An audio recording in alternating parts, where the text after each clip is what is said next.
Hello दोस्तों, नमस्ते, राम राम। मैं हूं अमित चौधरी। स्वागत है आपका अपने YouTube channel Amit sir GK में। तो पॉलिटी की जो धुआंधार 8th क्लास की मेरे सारे चैप्टर चल रहे हैं, क्योंकि 8th क्लास ऐसा बेस है आपके संविधान को लेकर के जो कि मोस्ट इंपोर्टेंट है। ठीक है, हर चीज यहाँ से क्वेश्चन पूछने की संभावना होती है, इसलिए मैं ज्यादा से ज्यादा मात्रा में क्वेश्चन दे रहा हूँ आपको। ठीक है मेरे भाई, कहीं किसी से कोई क्वेश्चन रह न जाए। ठीक है, इसी को लेकर के मैं 15 क्वेश्चन ना करके किसी में 17, 18, किसी में 20, किसी में 22 क्वेश्चन दे रहा हूं। और फिर सैटरडे संडे आपसे फिर दोबारा एमसीक्यू करवाऊंगा थ्रू प्रैक्टिस सेट के। ठीक है, तो आशा करता हूं सारी चीजें क्लियर हो रही होंगी टॉपिक वाइज। आज मोस्ट इंपोर्टेंट चैप्टर है जिसमें जानेंगे हम पॉलिटी या संविधान का या आपके पॉलिटिकल साइंस का, न्यायपालिका जुडिशरी क्या चीज है, न्यायपालिका की क्या क्या भूमिका होती है। ठीक है, ये सारी चीजें हम जानेंगे। एक मिनट रुको, इसको मैं लिख लेता हूं। ठीक है, स्वतंत्र न्यायपालिका क्या, इंडिपेंडेंट जुडिशरी। ठीक है, कोर्ट की संरचना कैसे होती है, विधि व्यवस्था में विभिन्न शाखाएं कौन कौन सी हैं, अदालत तक की पहुंच, ये चीज मतलब कि अदालत की पहुंच कहां तक है। ठीक है, ये सारी चीजें हम जानेंगे आज इस क्लास में, जो कि क्वेश्चन निम्न निम्न प्रकार के निकले हुए हैं और एंड में मैंने दिए भी हुए हैं। ठीक है, तो शुरू करते हैं। भारत में कानून का शासन चलता है। ठीक है, कानून का इसका मतलब है कि यहाँ के कानून हर व्यक्ति पर समान रूप से लागू होते हैं। कानून को लागू कराने के लिए यहाँ एक न्याय का तंत्र है। इस तंत्र में अदालतें हैं जहाँ कोई भी आदमी पहुंच सकता है। ठीक है, जब किसी कानून का उल्लंघन होता है, राज्य का एक अंग होने के नाते भारत के लोकतंत्र में न्यायपालिका का अहम भूमिका है। आपको मैंने बताया है कि कितने अंग है, 3 अंग है, वो मैंने आपको बताए हैं, विधायिका, कार्यपालिका और लास्ट वन न्यायपालिका। ठीक है, न्यायपालिका चाहे वो कार्यपालिका हो चाहे वो आपकी विधायिका हो, इन सब पर ध्यान देती है, कहीं कोई गड़बड़ तो नहीं कर रहा है। ठीक है, ये आपको इमेज दे रखी है। ठीक है, तो न्यायपालिका की भूमिका के बारे में बता दूं। रोल ऑफ जुडिशरी, अदालतें कई तरह के मामलों में फैसले लेती है। अदालतों को मुख्य काम नीचे दें, जैसे कि विवादों का निपटारा करना अदालत करेगी। न्याय व्यवस्था एक तरीका प्रदान करती है जिससे विवादों का निपटारा हो सके।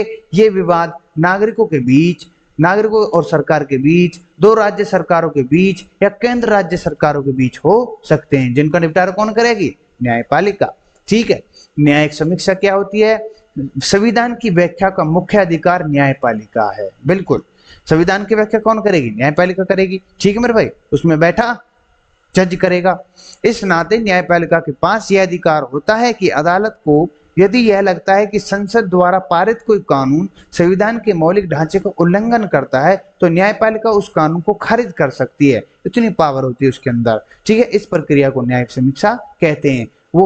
वो न्यायपालिका का बिल से कोई लेना देना नहीं है। जब वो लागू होता है, जब कानून लागू होता है, जब जनता पर असर पड़ता है उस चीज का नेगेटिव, तो वो कोर्ट में जाकर के सुनवाई करवाते हैं और उसको खारिज कर देती है। ठीक है, आशा करता हूँ चीज क्लियर हो गई होगी। नेक्स्ट पढ़ते हैं, कानून की रक्षा और मौलिक अधिकार को क्रियान्वयन। यदि किसी भी नागरिक को लगता है उसके मौलिक अधिकार का उल्लंघन हो रहा है, मौलिक अधिकार को मैंने एग्जाम्पल दिया हुआ है, मौलिक अधिकार कौन कौन से हैं मैंने पहले बताए हैं।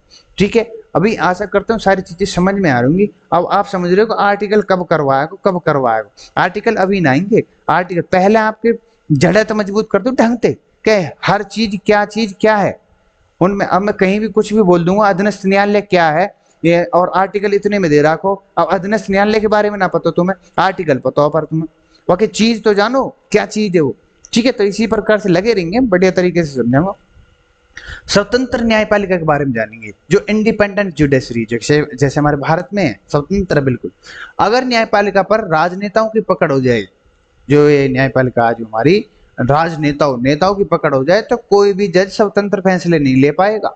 ऐसा होने से जज को हमेशा राजनेताओं के पक्ष में निर्णय लेने के मजबूर होना पड़ेगा, अगर ये स्वतंत्र न होती तो। ठीक है, भारत की न्यायपालिका यहाँ की सरकार से स्वतंत्र है, इसलिए यहाँ की न्यायपालिका निष्पक्ष फैसले सुनाने में सक्षम है। ठीक है, आपने शक्तियों के बंटवारे के बारे में पढ़ा होगा, बिल्कुल पढ़ाया। इसका मतलब है कि राज्य के विभिन्न अंगों में सत्ता का बंटवारा किया गया है, ताकि कोई भी एक अंग बहुत अधिक शक्तिशाली न हो जाए और अपनी शक्तियों का दुरुपयोग न करने लगे। ठीक है, इसका असर सबसे पहले लोगों पर, जनता पर आता है। ठीक है, अपने क्षेत्र पर, अपने समाज, अपने देश पर आता है। इसलिए न्यायपालिका के काम में विधायिका, कार्यपालिका का दखल कभी भी नहीं होता और चलता भी नहीं है। ठीक है, हाई कोर्ट सुप्रीम कोर्ट के जज की नियुक्ति में सरकार के अन्य अंगों की कम से कम दखलंदाजी होती है। कुछ भी हो, मतलब दखल नहीं दे सकती। ठीक है, एक बार नियुक्त हो जाने के बाद किसी जज को उसके पद से हटाना बहुत मुश्किल होता है। ठीक है, स्वतंत्र न्यायपालिका होने के कारण यहाँ की अदालतें इस बात को सुनिश्चित कर पाती हैं कि विधायिका कार्यपालिका अपनी शक्तियों का दुरुपयोग न करे। ठीक है, अगर करेगी तो फिर न्यायपालिका बैठेगी। साथ में कोर्ट को इस बात की शक्ति भी मिल जाती है कि नागरिकों के मौलिक अधिकारों की रक्षा कर सके, ये सारी चीजें। ठीक है, कोर्ट की संरचना, कोर्ट स्ट्रक्चर क्या है? हमारे देश में अदालतें 3 स्तर पर होती हैं। सबसे निचले स्तर पर कई अदालतें, जबकि सबसे ऊपरी स्तर पर केवल एक अदालत है। बताऊंगा अभी। अधिकतर लोगों को सबका निचली अदालत से ही होता है काम। ठीक है, जिन्हें अधीनस्थ न्यायालय या जिला न्यायालय कहते हैं। आपके पता होगी, आपके इधर क्षेत्र में आपकी कोई तहसील होगी, फिर न्यायालय होगा, मतलब एक तो होगा सिविल कोर्ट। ठीक है, एक होगा आपका क्रिमिनल कोर्ट। ठीक है, एक होगा आपका सिविल कोर्ट, एक होगा मतलब एक होगी दीवानी, एक होगी फौजदार। ठीक है, ये चीज आपको ध्यान रखनी है। मतलब कि सिविल कोर्ट में तो बैठेगा जज। ठीक है, इन चीजों में भी अंतर है। सिविल कोर्ट में बैठता है जज, और आपके उसमें क्या नाम है, क्रिमिनल कोर्ट में बैठेगा मजिस्ट्रेट। ठीक है, ये सभी चीजें इंपॉर्टेंट है, अभी मैं बता भी दूंगा और आगे चल करके। अधीनस्थ न्यायालय जिला न्यायालय कहते हैं। निचली अदालतें जिले, तहसील, छोटे शहरों में होती हैं। हर जिले में एक जिला जज होता है। हर राज्य में हाई कोर्ट होता है और उच्च न्यायालय होता है। भारत में कुछ हाई कोर्ट ऐसे हैं जो एक से अधिक राज्यों के सर्वोच्च होते हैं, जैसे कि हमारे चंडीगढ़ में पंजाब और हरियाणा का है। ठीक है, सॉरी, नेक्स्ट पढ़ते हैं। जैसे कर्नाटक का है, मैंने दे रखे हैं, गुवाहाटी के हैं, ये 7 राज्य कोई के लोग गुवाहाटी। ठीक है, पटना उच्च न्यायालय। ठीक है, ये सभी चीजें इंपॉर्टेंट है आपके, हैं पढ़ते हैं। जैसे पंजाब और हरियाणा के लिए एक हाई कोर्ट है चंडीगढ़, असम, नागालैंड, मिजोरम और अरुणाचल प्रदेश के लिए एक हाई कोर्ट है गुवाहाटी। सुप्रीम कोर्ट या सर्वोच्च न्यायालय सबसे ऊपर होता है, सुप्रीम, और यह नई दिल्ली में स्थित है। भारत के मुख्य न्यायाधीश सुप्रीम कोर्ट की अध्यक्षता करते हैं। यदि किसी, अब इस समय फिलहाल सुप्रीम कोर्ट का अध्यक्ष कौन है, फिलहाल बताना इन कमेंट में। यदि किसी व्यक्ति को निचली अदालत का फैसला पसंद नहीं है तो वो हाई कोर्ट जाएगा, वहां भी आपकी सुनवाई नहीं है, फिर सुप्रीम कोर्ट जाएगा। ठीक है, आपकी सुनवाई होगी 101% अगर आपके जेब में रुपया है तो। ठीक है, रुपया ना तो भैया अपना भटका को सुप्रीम कोर्ट का निर्णय बाकी अन्य अदालत में मानना पड़ता है। ठीक है, विधि व्यवस्था की विभिन्न शाखाएं कौन कौन सी है? जैसे कि मैंने बताया, भारत में विधि व्यवस्था की 2 शाखाएं, फौजदार कानून और दीवानी कानून। ठीक है, अदालत तक पहुंच कैसे होगी? अदालत तक पहुंच सैद्धांतिक रूप से भारत के हर नागरिक की कोर्ट तक पहुंच होगी। कोई भी नागरिक हो, किसी का भी किसी प्रकार से उल्लंघन हो रहा हो, ठीक है, वो जा सकता है अपना। ठीक है, हाई कोर्ट 226 के तहत। ठीक है, हाई कोर्ट 226 के, और सुप्रीम कोर्ट आपका आर्टिकल 32 के तहत। ठीक है, तो इसका मतलब है कि हर एक नागरिक कोर्ट द्वारा न्याय पाने की अधिकार रखता है। और लेकिन धरातल पर कुछ ऐसा और होता है, कानूनी प्रक्रिया लंबी और महंगी होती है, इसलिए अधिकतर लोग, खासकर गरीब जो दिन दहाड़ी कमा बेचारे, ठीक है, अदालतों को नहीं पहुंच पाते। मान लीजिए कोई आदमी दिन दहाड़ी मजदूर है, अगर वह कोर्ट के चक्कर लगाएगा तो कमाएगा, खाएगा क्या, अपनी फैमिली को क्या खवाएगा वो? ऐसे लोगों को अक्सर न्याय से वंचित रहना पड़ता है बेचारों को। किसी भी आम आदमी के लिए कोर्ट तक पहुंचने का मतलब न्याय तक पहुंच है। ठीक है, आम आदमी की इस समस्या को सुलझाने के लिए 1980 में सुप्रीम कोर्ट ने जनहित याचिका PIL का मतलब है पब्लिक इंटरेस्ट लिटिगेशन, मतलब कि जनहित याचिका, इसका हिंदी वर्ड हो गया। मतलब जनहित, जैसे कि प्रदूषण है, आतंकवाद है, या सड़क सुरक्षा है, इसमें जो भी कोई खतरा होता है, इन चीजों के लिए कानून की अदालत में दायरे मुकदमे कर सकते हैं। ठीक है, और कोई भी मामला जहां बड़े पैमाने पर जनता को हित में प्रभावित होती है, वो क्या होता है? PIL public interest litigation. आपको समझ में आ गया ना? इसका पूरा चीज मैंने समझा दी है कि PIL क्या है। इसकी फुल फॉर्म भी पूछ सकता है।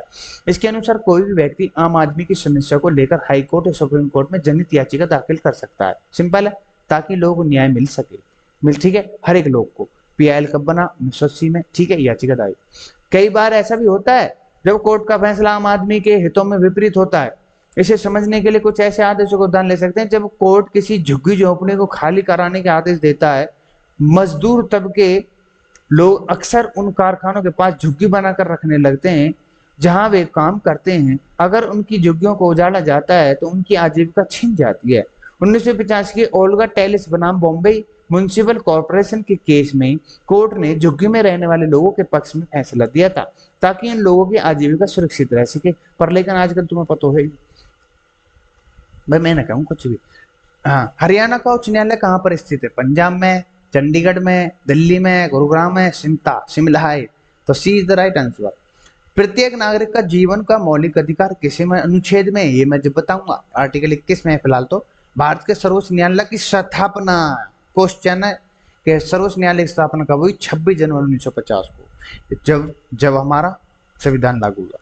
ठीक है भाई। हमारे देश में कितने सतर हैं? 3 है। कौन कौन से सतर है बताओ? देश के मुख्य न्यायाधीश किस अदालत से मुखिया होते हैं? सर्वोच्च न्यायालय के उच्चतम निर्जिला सत्र कोई नहीं, तो सुप्रीम कोर्ट की होगा। उच्च न्यायालय की मतलब हाई कोर्ट की स्थापना सबसे पहले कहां पर हुई थी? कलकत्ता में हुई, मद्रास में हुई, मुंबई में हुई, सब जगह हुई सबसे पहले। अगर आप हिस्ट्री पढ़ रहे हो तो बहुत अच्छे तरीके से मैं बता रहा हूँ। ठीक है। दिल्ली में उच्च न्यायालय की स्थापना कब हुई थी? 1965 में हुई, 66 में हुई, या 84 में हुई, या आपके 86 में हुई? तो इसका राइट आंसर होता है 1966। आज देश भर में कितने उच्च न्यायालय हैं? 24। चंडीगढ़ में किस किस राज्य का उच्च न्यायालय है? पंजाब, हरियाणा, 1 और 2। ठीक है, सिंपल है। कहीं दिक्कत तो नहीं आ रहा? करंट से रिलेटेड भी है और वैसे भी है, कोई दिक्कत तो नहीं आ रही कहीं भी? और समझा भी खूब अच्छे तरीके से, सब चीज आपको बता दी है। क्या ऐसे व्यवहार या क्रियाओं से संबंधित जिनमें किसी व्यक्ति विशेष अधिकारों को उल्लंघन करे या अवहेलना करे, क्या कहलाएगा? किसी व्यक्ति के अधिकार की उल्लंघना हो रही है या अवहेलना हो रही है तो वो क्या दीवानी है? कोई नहीं है। फौजदार है या पंचायत है? तो दीवानी तो होगी। अब फौजदार को मतलब है जैसे कि कहीं भी कोई केस होगा, एक मिनट रुके, जहां भी क्रिमिनल का मतलब, फौजदार का मतलब क्रिमिनल, दीवानी का मतलब जैसे तलाक हो या फिर कोई मैंडेट और बाजी की, खेतन में बाजी की छोटे मोटे से झगड़ा हो, यू हो। ठीक है। इनके बाद जमीनी जायदाद की बात हो, ये सभी चीज दीवानी में आती है। तलाक भी दीवानी में आता है, लेकिन फौजदार में क्रिमिनल, रेप, मर्डर वटर, ये सभी फौजदार में आते हैं। ठीक है। अब आते हैं नेक्स्ट क्वेश्चन आपके 11। पूर्वोत्तर में स्थित 7 राज्यों को उच्च न्यायालय कहां पर स्थित है? गुवाहाटी। सिंपल है। क्वेश्चन है, किन मामलों में प्राथमिक दर्ज करवाना अनिवार्य है? प्राथमिक दर्ज जैसे कोई केस हो जाए तो पहले दर्ज करवा में, तो वो क्रिमिनल के अंदर ही आ जाए, फौजदार की दीवानी, फौजदार में आ जाएगा, दीवानी करिए हो। ठीक है। प्राथमिक दर्ज FIR जो होता है वो। कौन सा अधिकार मौलिक अधिकार संरक्षक है? समानता का अधिकार संरक्षक है, स्वतंत्रता को, शोषण को। संवैधानिक है ये, संवैधानिक। ठीक है। संवैधानिक उपचारों का अधिकार is the right answer, D is the right answer हो जाता है। नेक्स्ट, वर्तमान में सर्वोच्च न्यायालय के कुल कितने हैं? 31 सर्वोच्च न्यायालय के कुल न्यायाधीश हैं। ठीक है। और उच्च न्यायालय कितने वर्ष की आयु में सेवानिवृत्त होता है? 62 इज द राइट आंसर, और 6 वर्ष तक लास्ट है। ठीक है। नेक्स्ट चलते हैं। नेक्स्ट कुछ नहीं है। इसी के साथ क्लास को जिस प्रकार से मैं कराता चल रहा हूँ, 8th क्लास मोस्ट इंपोर्टेंट है, सभी चैप्टर, फिर 9th और इम्पोर्टेंट हो जाएगी, 10th और इम्पोर्टेंट, ये आगे सोचेंगे फिर जब यहाँ से रिस्पॉन्स अच्छा मिलेगा। ठीक है। तो इसी के साथ मैं विदा लेना चाहता हूँ। नमस्ते, राम राम, जय हिंद, जय भारत। इसी के साथ लगे रहेंगे, फ्री सेवा आप सभी भाइयों के लिए। ठीक है। ठोक लगे रहो और कमेंट में बता दे करो, कोई भी कमेंट ना कर रहा हो बिल्कुल भी। ठीक है।